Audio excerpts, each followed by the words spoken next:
Hello, I hope you are very well. You will not believe what has happened to Meghan's loving father, Thomas Markle Sr., who is now living in effective poverty in the Philippines. I'll give you the full devastating details of what's happened to the man that made Meghan Markle. Plus, why Meghan is mocking and trolling her own husband, Harry, with her latest video. But first, as you know, the Mark Dolan show has placed the Duke and Duchess of Sussex on a 24/7 divorce watch. I tell you this with no pleasure, but a split is coming. It's a matter of when, not if. Now, this programme will keep you fully updated as their ill-fated union unravels. And I've got the first big divorce watch story of the week. The nauseating public display of affection at a Beyonce concert this weekend. Now, Meghan Markle shared photos and videos from her recent date night, her little date night with Harry with the H-bomb. We went on a date night and we told everyone about it. So she's been on Instagram. They were at this concert.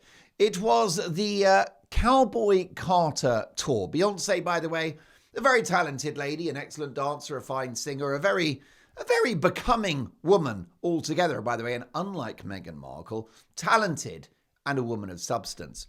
But the great irony is that Harry and Meghan have gone to the LA leg of this tour. They've gone to the arena. They watched the show. And although Meghan is so concerned about her privacy and so worried about the dangers of social media and unkindness online, because people are so unkind online to me. So Meghan is so concerned about social media, except that she lives on Instagram and puts the innermost personal details of her life on the internet. Now, why does she do this? Well, to pretend that all is rosy in the garden. And let me tell you, the Duchess Difficult is fooling no one. She's certainly not fooling this program. Let me offer you Exhibit A. Take a look at this photo. Now, Meghan is actually pushing Harry away.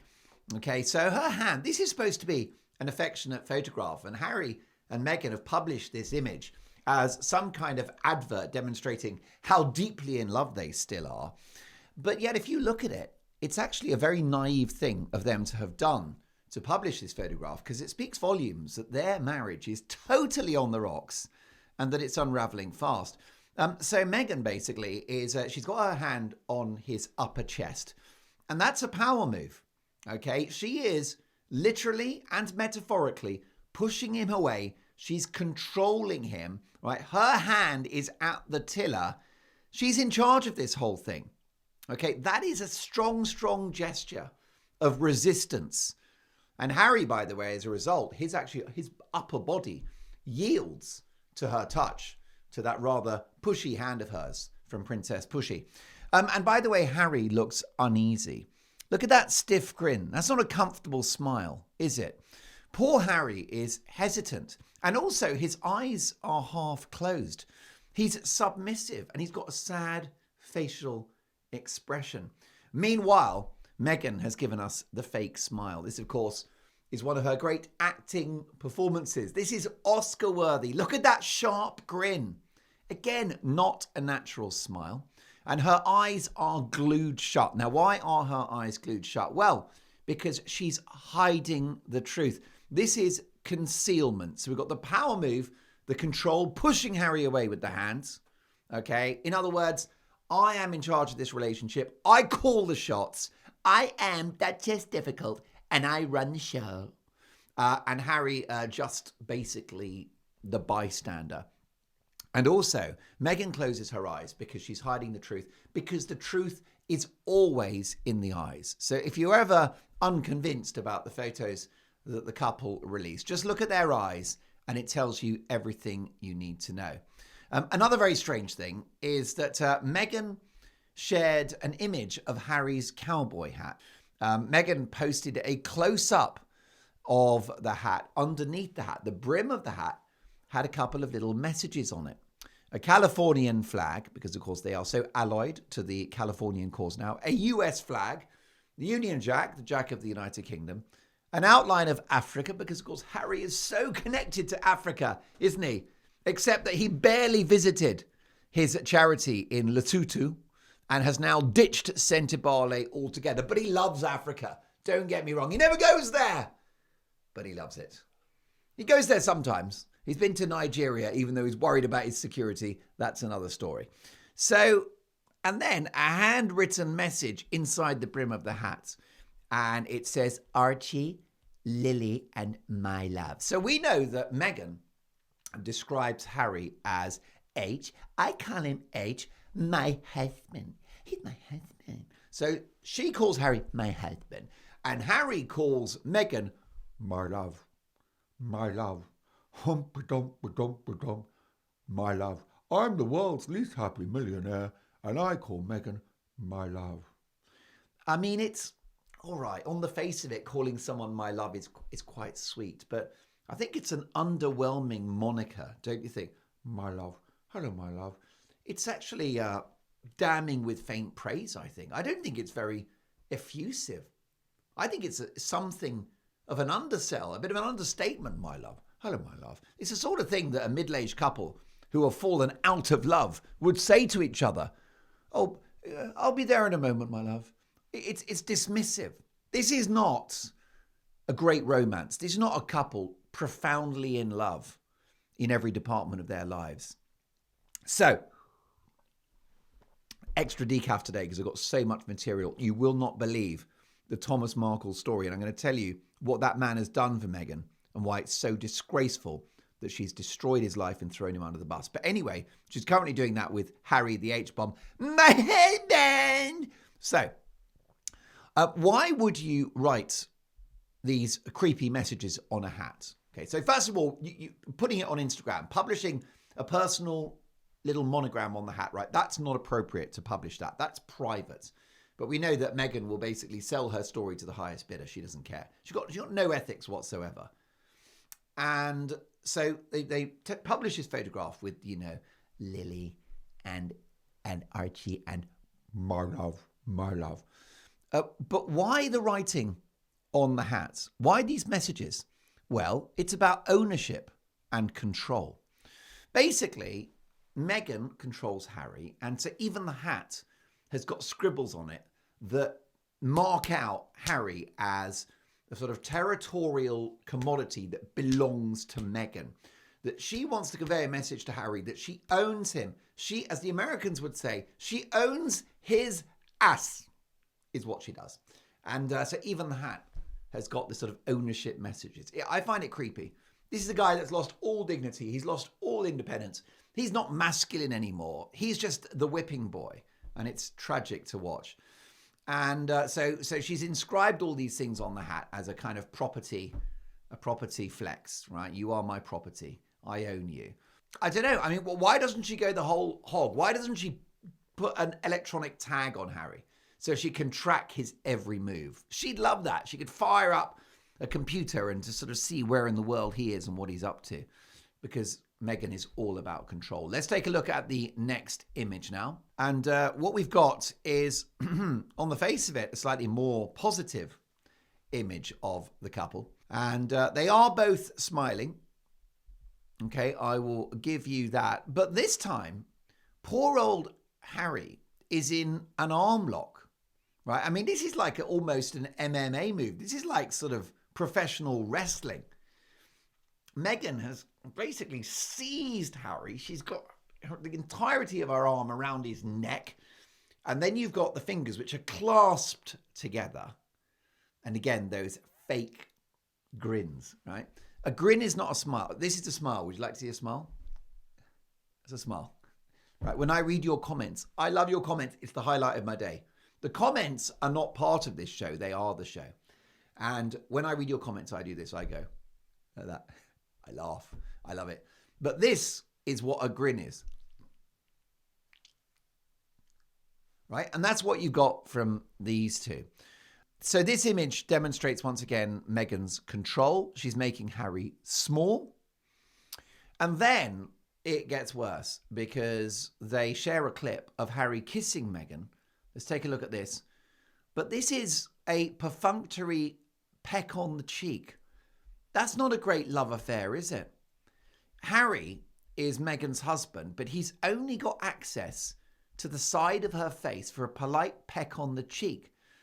Now, the people in my life, the women that I would peck on the cheek myself personally, would be acquaintances, obscure relatives. But your wife, you kiss your wife on the lips, don't you? It's a proper embrace. You don't kiss your wife on the cheek. Only if you've missed her lips by accident or something. But that is not a good look. And I'm shocked again that the couple have revealed so much. It's exactly the same, by the way, with Meghan's TV series With Love, Meghan, which is that she thinks that she comes across as a lovely person, and yet her controlling, abusive, narcissistic nature is there for all to see. Even after they've edited the show, scripted it, 80 producers couldn't hide Meghan's true nature. And these images from the Beyonce cowboy party are similarly revealing. And as I say, I think the peck on the cheek is really shocking. I don't think that Harry should be lowered to just trying to see if he can grab a little peck on the cheek from Meghan. It reminds me of the kiss cam at that ball game a few years ago. That's a camera that appears, it is basically, you've got a camera at sporting events in America, and it goes around, it's looking for a couple, and when the camera lands on them, their faces are on the big screen for everyone to see, and it's called a kiss cam. At that point, you kiss your partner and everyone cheers. And even Harry and Meghan failed that test because they were on the kiss cam. And what happened? Harry leans in to kiss Meghan and she pushed her face away. Humiliating. And we've seen the same in that peck on the cheek. Let me know if you disagree, by the way. But I think the fact that he's reduced to a peck on the cheek speaks volumes. Again, it's control, control, control. So as well as oversharing in relation to this evening in Los Angeles, Meghan then has to write a little message on her Instagram post about last night. Thank you, Beyonce and team, for an amazing concert and a very fun date night. All love. Right, so she's called it a date night. You know that Shakespearean expression. I think it was Shakespeare. She doth protesteth too much. She doth protesteth too much. She doth protesteth too much. In other words, you know what it's like. It's like you're trying to convince people about something, and what it does is it has the opposite effect, and they actually believe the opposite of what you're saying. So when she calls it a date night and a very fun date night, she's really selling hard, right? The message is we're not in trouble. We're not heading for divorce. Mark Dolan is completely wrong to place us on 24/7 divorce watch. Come and have a look at how happy we are with our PDA, with our Pubblico Display Affezione. But no one's buying it. So, and by the way, she's thank you at Beyonce. And that is the biggest name drop, isn't it? That she writes a message to Beyonce because, of course, Meghan is such a mover and a shaker. She's such a player in Hollywood that she's on good terms with Beyonce. So she can send a very public tweet so that we can all see that she knows Beyonce. That is not classy. That is embarrassing. That is so cheap. If you are friends with Beyonce, what you do is you privately message her and say, hey, Beyonce, thank you for a great night. You don't do it publicly, because if you're doing it publicly, that's for a reason. It's a flex. It's showing off. It's messaging. And like I said, we are not buying the message. So there you go. All love as well. It's a funny expression. All love. Eh? Isn't it all my love or lots of love? Anyway, it's a sort of abstract, meaningless sort of chat GPT manifestation of love, isn't it? All love. It doesn't mean anything. But then that's because Meghan herself is barely a human being. She's a digital avatar. She's a construct of some kind of, algorithm. Meghan is not real, and none of those photos are real, and the Richter's grin. So Harry embraced the Western theme with a green cowboy hat, as I mentioned, casual clothes. The guy's in fancy dress. She dresses him up now. She decides what he wears. He is no longer a man. Meghan and Harry are known to be good friends with Beyonce, according to the press. Beyonce previously posted on her website after that dreadful Oprah interview. Now, do you remember the Oprah interview in which Harry and Meghan accused the royal family of racism? something that they could never defend against because the royal family never speak out about these things. Thank you, Meghan, for your courage and leadership, she wrote after the Oprah interview. This is what Beyonce wrote. Thank you, Meghan, for your courage and leadership. We are all strengthened and inspired by you. Absolutely shocking. Also, when she was on her docu-series, the Harry and Meghan documentary show on Netflix, she shared the fact that Beyonce had once texted her. She told the camera, "Oh, Beyonce just texted, just checking in. I still can't believe she knows who I am.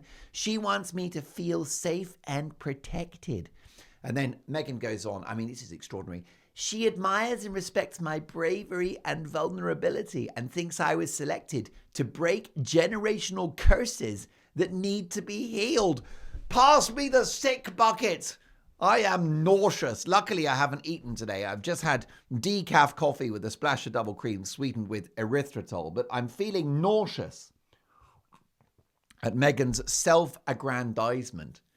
It's truly shocking. And how dare Beyonce encourage Meghan for her treachery in regard to the royal family and those unfounded, horrific allegations. Meghan runs the show now. Harry has lost the war. That's it. He's done. He is a busted flush. He's got no leverage anymore, right? Because she's got the babies. She's got the money. He's published his book Spare, where he just chucks all the family secrets into one worthless tome. There's talk of a second Spare book. Well, it'll be about the size of a postage stamp. And it will be very, very boring and it won't have any proper content. So he's done it. He's redeemed his value. And Meghan now is in control and she's openly mocking him. I think she's trolling her husband because she posted a video this week. Because let's not forget, Harry's had a week to forget. This is a guy, a few weeks to forget, let's be honest. He's lost his case against the Home Office for royal security, royal protection. That's cost him $2 million. The court case against the Mail on Sunday, which he cancelled, cost him another $1 million. So he's $3 million down. The Sun newspaper broke the brilliant story of him in May of this year, wandering down a London street, ringing doorbells, looking for his mate, with, by the way, a strange red mark on his nose. A lot of you mentioned in the last video that he had this sort of strange red bump on his nose, and you wondered whether he'd been punched or fallen over, or goodness knows what he'd been up to. Some of you said he was looking for his dealer. That's what you've said in the comments. You think he was just looking for his dealer, that he's back on the hard stuff. I've got no evidence to believe that's the case. I'm sure Harry's body is a temple these days, but it certainly wasn't a good look. So Harry's had so many bad headlines. He's had a terrible, terrible few weeks. The Scented Barley row, rumours about the relationship. Mark Dolan has placed the couple on divorce watch. He's had a bad few weeks. But what does Meghan do? She decides to big herself up, right? Rather than just kind of keep the profile low whilst Harry rides out the storm. She's got to show Harry how well she's doing by posting a video promising us season 2 of her truly egregious, unwatchable lifestyle series with Love Meghan. So what she's doing there is she's kicking Harry while he's down. He's had a terrible few weeks. He's lost millions of dollars. His dignity is shot to pieces. And therefore, what she should do is she should stay out of his way and let the dust settle. Instead, she's like, let me tell you about my amazing new project. How busy I am compared to Harry. How rich I am compared to Harry. How famous I am compared to Harry. How popular I am compared to Harry. How talked about I am compared to Harry. She's trolling her husband. It's vicious, cruel, and deeply shocking. So listen, let me get you now to Thomas Markle, right? Brilliant story in the Daily Mirror newspaper. Great for royal exclusives. Their website, Mirror, www.mirror.co.uk. And Thomas Markle Sr., lovely, lovely man, an absolute teddy bear of a human being. He's 80. He is 80 years of age. He's now living in a rundown high-rise flat on the island of Cebu in the Philippines.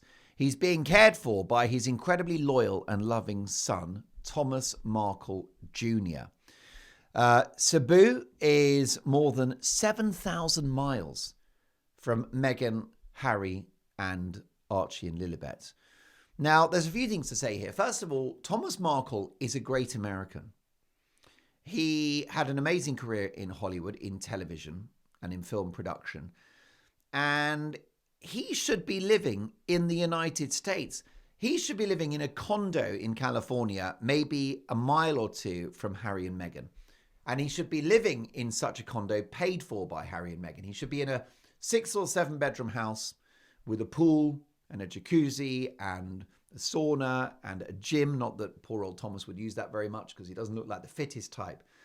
Thomas Markle should be living a life of luxury in California near his daughter. Instead, the guy is flat broke, living in an obscure corner of the Philippines. Now, don't forget, Thomas previously lived in Rosarito in Mexico for about a decade. He was there for 10 years before moving to the Philippines because the guy's got no money. He faces financial ruin. He hasn't got a proverbial pot to pee-pee in.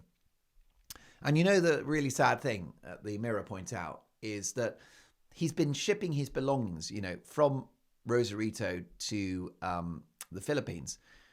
And one of the things that he brings with him is a massive photo album featuring hundreds of photographs of his beloved daughter, Meghan. So he pays to ship this photo album with him everywhere he goes. And of an evening, he'll just sit there with a little cold beer that he enjoys, looking through pictures of the daughter he loves and the daughter who cruelly betrayed him. So let me bring you up to speed on what's happening. So Thomas, as I'm sure you know, has suffered 2 heart attacks and a stroke in recent years. Any message from Meghan? Did she reach out? Nothing, not a squeak. So most recently, according to the Mirror, he is now using a walking stick to navigate uneven roads in Cebu. He endures brutal weather. This weather is not appropriate for an 80-year-old man who, I'll be honest, is of a stout physique, okay? He's no Slim Jim. Recent temperatures have been 33 degrees centigrade with 90% humidity. Exclusive photos show him sitting alone whilst resting in blistering heat outside a supermarket. According to this newspaper, there are only 2 types of weather in Cebu: hot and humid, and hot, humid and raining. That's it. It's brutal, they say, even for men half his age. But it's still so sad to see him looking as though he's struggling. Thomas and his only son recently moved into the property and they're still finding their feet in Cebu. They're here together and are firmly supporting each other. Thomas is there for his father, which Meghan is not. Now, let me give you an idea of how bad life is in Cebu. 1/3 of people living there live below the poverty line. And is Meghan okay with that? Is she okay that the man that brought her into the world, that gave her life, is living in an environment where 1/3 of people live below the poverty line, which means crime, degradation, and essentially unsatisfactory, compromised living standards? Thomas's apartment, okay, which costs a handful of dollars a month because the guy's flat broke. His apartment is on a 7-lane highway. His apartment is right next to a 7-lane highway. Can you imagine the cars? 24/7. This guy is kept awake by cars. And of course, this is a very poor part of the world. Those cars will not be clean Teslas or Toyota Priuses. A Toyota Prii. They will be disgusting, dirty, old diesel cars. Poor old Thomas has got to breathe that in. Imagine the flat is next to a 7-lane highway. This is Meghan Markle's father. Meghan Markle, by the way, for whom even Frogmore Cottage wasn't good enough. Right? The house of our dreams wasn't good enough for Meghan. Meghan's been estranged from Thomas since before their 2018 wedding. Thomas has never met Archie or Lilibet. Charles, who walked Meghan down the aisle, has reportedly only met Lilibet once, but at least he's met his grandchildren. Poor old Thomas has not received that honour. Now, what happened before the wedding? To remind you, let me bring you up to speed. The paparazzi scandal. So, in the days before this royal wedding between Harry and Meghan in May 2018, the Mail on Sunday exposed that Thomas Markle had staged paparazzi photos for money, including images of him preparing for the wedding and looking at articles about Meghan. Now, the story caused a media storm and embarrassment for Meghan and the royal family. Now, Thomas initially claimed he was simply trying to improve his image, but later admitted regrets. But here's the thing. Poor Thomas was broke. This is not a wealthy man. And he was naive and agreed to pose for photos for the paparazzi. I mean, it's not crime of the century. It's nothing compared to what Harry and Meghan have done to the royal family since they left the United Kingdom. Him posing for a couple of photographs is not the same as a tell-all book which slanders and libels the British people, the British monarchy, and the British press. The Netflix documentary in which Meghan mocked Queen Elizabeth with her little replay of the curtsy scene, which is just beyond horrific, doesn't compare to the treasonous remarks made on the Oprah interview.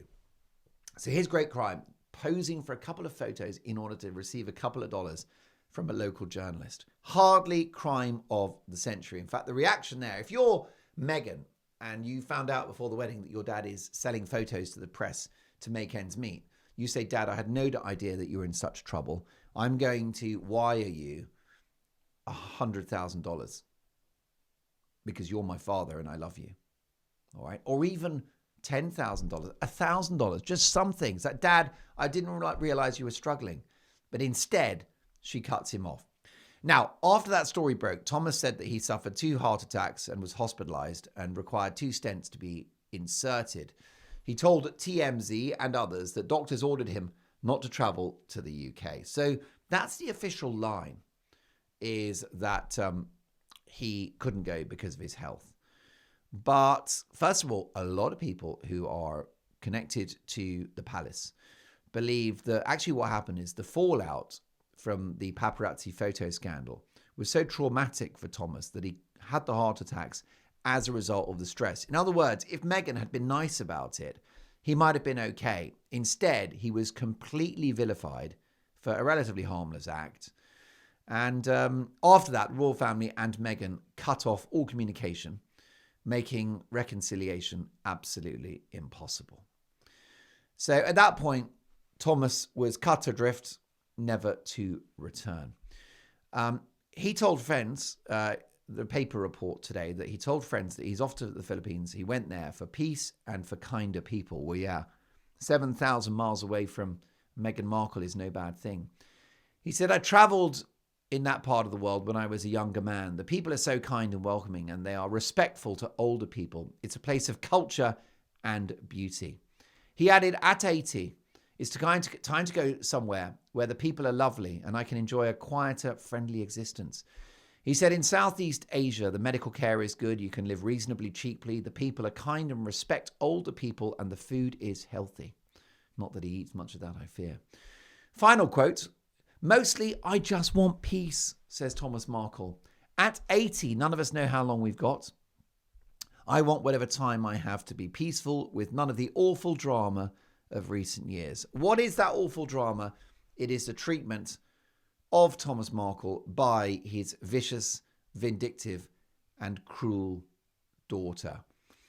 He told reporters, I'm not running away.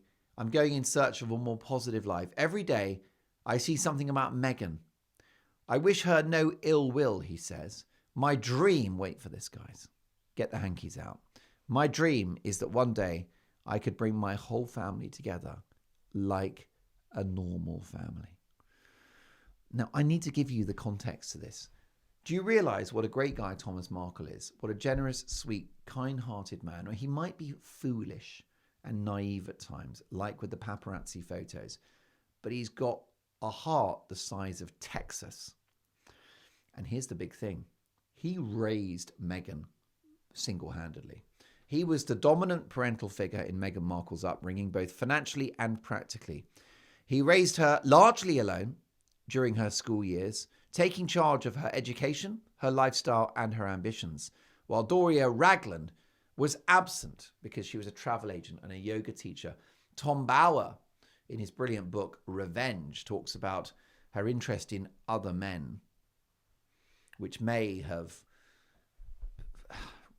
manifested itself during Thomas and Doria's marriage. That Tom Bower writes in the book that Doria slept with other men whilst they were married, that Thomas was devastated about this but put up with it. Can you imagine if that's true? Tragic. There are some suggestions in the book as well that Doria enjoyed the jazz cigarettes, of course, so enjoyed by her son-in-law, Harry, back in the day. That's something they've got in common. So Doria, an absent figure, and Thomas left to pick up the pieces and raise Meghan by his own hand. Now, Meghan was born in LA, and this was Thomas's first gift to her because Meghan was born at the epicenter of the entertainment industry, right? Not just in America, but across the world. Hollywood, California, it is the heart of the entertainment industry. So this is already her great birthright. She has Thomas to thank for that because he lived and worked in Los Angeles in the entertainment business. Thomas was an incredibly successful lighting director, working on shows like General Hospital, a popular soap opera watched by millions, and the excellent comedy series Married with Children. Big shows. He had a big career. And so what happened is that Meghan lived with Thomas, and what Thomas would often do, right, he'd drive her to school. So he'd be working on set, drive her to school, go back to work, and then pick her up after school. And because he was so busy, that she would be on set on his TV shows, meeting cast members and getting a glimpse into the world of showbiz. She has Thomas Markle to thank for that. Apparently, he was so careful about her sort of well-being and safety when she was at school that when he was busy and couldn't leave the studio, he would send a studio limousine to collect the young Meghan Markle. And he'd ship her over to the studio and she'd have fun and eat sandwiches and watch the actors and obviously get a glimpse into what would be her future. So in Tom Bower's book, Revenge, he wrote, Meghan was utterly indulged by Thomas. And Thomas admits in the book that he spoiled her, saying she became controlling at school and controlling at home too. And he blames his excessive generosity towards Meghan on that. And he encouraged her at school. He helped her to win school president elections. She was crowned homecoming queen, all because of the unqualified, unconditional support given to her by Thomas Markle, a man that she has thrown away.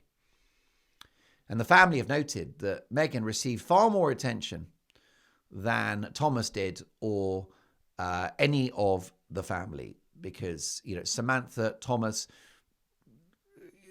Markle Sr. was affectionate to them. He was a decent father, but it was all about Meghan. When Meghan was born, Thomas Markle Jr., the son, said, Dad was a completely changed man when Meghan was born. She became his whole world.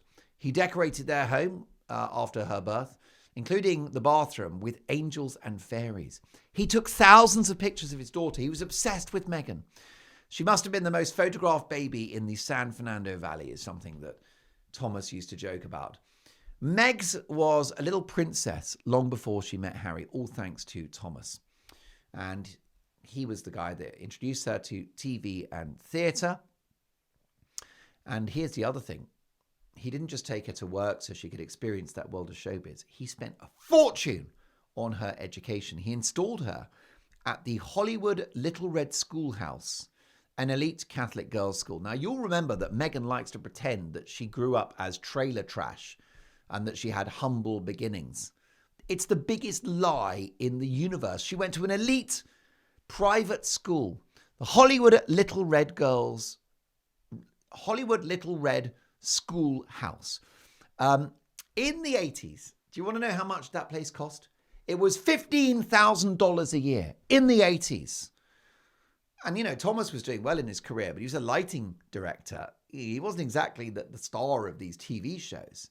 He wasn't on crazy money. He had to find $15,000 a year, which in today's money would be about $35K. He volunteered to do lighting at her school plays. And because he was so influential, some people in the school, some parents complained that it gave Meghan an unfair advantage because Dad was doing the lighting, so she got the starring role. Well, of course, already Meghan was pulling the strings. Also, her father trained her in acting. He taught her delivery, holding her head correctly, showing her best profile, diction, all the rest of it. And he paid for acting lessons. And he knew a lot about acting because he was a lighting director, and he taught her about authenticity in performance. Unfortunately, he didn't teach her authenticity in life. He paid for expensive orthodontics to close the gap in her teeth, and he paid for her college. You won't believe this.